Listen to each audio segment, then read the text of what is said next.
मात्र 99 रुपए में करें प्रतियोगी परीक्षाओं की तैयारी। डाउनलोड करें मुकेश पंचोली ऑफिशियल ऐप और पाएं सुनहरे भविष्य की गारंटी।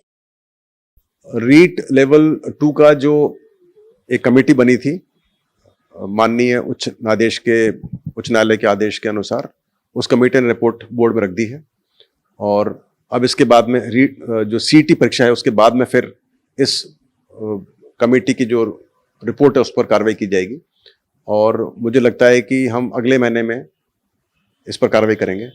लेकिन कुछ भी डेट देना अभी अनुचित है क्योंकि किस में कितना बदलाव होगा कुछ बताना अभी मुनासिब भी नहीं है और पता भी नहीं है, अनुमान भी नहीं है। तो जो थोड़ा बहुत बदलाव होगा उसके अनुसार फिर कार्रवाई की जाएगी और हमारा प्रयास होगा कि हम अगले महीने के अंदर सभी जो लेवल 2 के बच्चे हैं उनका रिजल्ट हम यदि रिवाइज होना तो रिवाइज करें, नहीं होना तो उसके बिना भी हम उसको डिक्लेयर करें।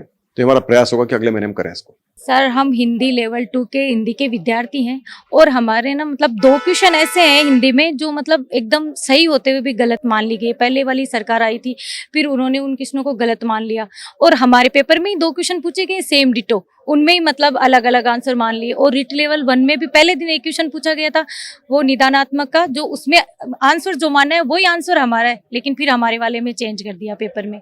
और वैसे तो अध्यक्ष साहब निष्पक्ष हमारी जांच कराने के पूरा आश्वासन देके गए हैं कि निष्पक्ष जांच करवा रहे हैं, कोई दिक्कत नहीं है। लेकिन हम ये चाहते हैं कि हमारे साथ एकदम निष्पक्ष जांच हो और हमारे साथ न्याय हो और जो लगे हुए हैं चयनित उनके साथ भी अन्याय नहीं हो और हमारे साथ भी अन्याय नहीं हो और हमें भी मतलब लगाया जाए और हमारे ये जो क्वेश्चन है जो सही किए जाए। मैं सीकर से हूँ।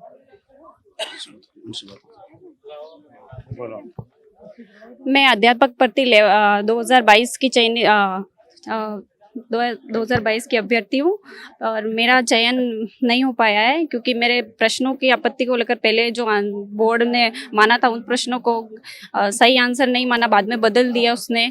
तो मैं चाहती हूँ और अध्यक्ष साहब ने जो अभी हमें यहाँ पे मुलाकात की तो उन्होंने बताया कि हम आपके साथ न्याय करेंगे। मुलाकात होगी, उन्होंने भरोसा दिलाया है कि हम आपके साथ निष्पक्ष न्याय करेंगे। रीट लेवल 2 हिंदी सब्जेक्ट के विद्यार्थी हम 1.5 साल से कोर्ट के चक्कर काट रहे हैं। हमारे प्रश्न सही होते हुए फाइनल आंसर की में बदल दिए गए और उनके प्रमाणिक साक्ष्य हमारे पास हैं। हिंदी ग्रंथ अकादमी बुक में भी स्पष्ट रूप से उल्लेखित है, जो पीछे के एग्जामों में आरपीसी द्वारा पूछे हुए हैं और कर्मचारी चयन बोर्ड आयोग द्वारा भी पहले पेपर में पूछे हुए हैं और उन आंसर को फाइनल आंसर की में बदल दिया गया। हम अध्यक्ष साहब से ये उम्मीद करते हैं कि हमारे साथ निष्पक्ष न्याय हो। जो बोर्ड करने जा रहा है रिसफल परिणाम जारी, हाँ, उसको लेकर आप हम संतुष्ट हैं सर। हम अध्यक्ष साहब की भी तारीफ करते हैं, सचिव महोदय का बहुत बहुत धन्यवाद जो दोबारा जांच कर रहे हैं उसके लिए, और हमें उम्मीद है कि हमारे साथ न्याय होगा। सर, हम रीट लेवल 2 विवादित क्वेश्चन मामले की जो कमेटी की जांच चल रही है उसके स्टूडेंट है सर। रीट लेवल 2 2022 के अंदर जो एक मामला हुआ जो कि जिसमें विवादित क्वेश्चन थे, उनकी जांच के लिए सर बोर्ड ने एक कमेटी बनाई है। माननीय कोर्ट के सुप्रीम कोर्ट के निर्णय के आधार पर कमेटी बनी हुई है और उसकी जांच चल रही है। श्रीमान, उसके जो अभी अध्यक्ष साहब के ट्वीट से पता चला है कि कुछ परिवर्तन हुआ है क्वेश्चनों में और उसके अंदर जो रिजल्ट है वो रिवाइज होने का मतलब चांस है।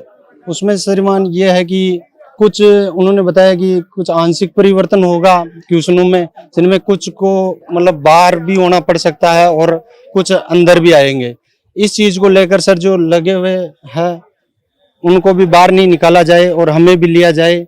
और जो अध्यक्ष साहब ने आज हमारी बातचीत हुई है उन्होंने हमारे को सकारात्मक आश्वासन दिया है।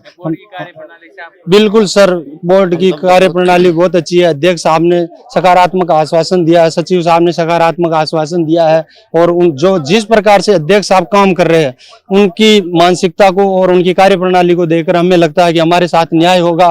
और उन्होंने कहा कि आपको डरने की कोई जरूरत नहीं है, आपके साथ अन्याय नहीं होगा। अगर आपके क्वेश्चन गलत है तो उनको बिल्कुल कमेटी जांचेगी और एक एक क्वेश्चन की जांच होगी और आपको न्याय दिया जाएगा।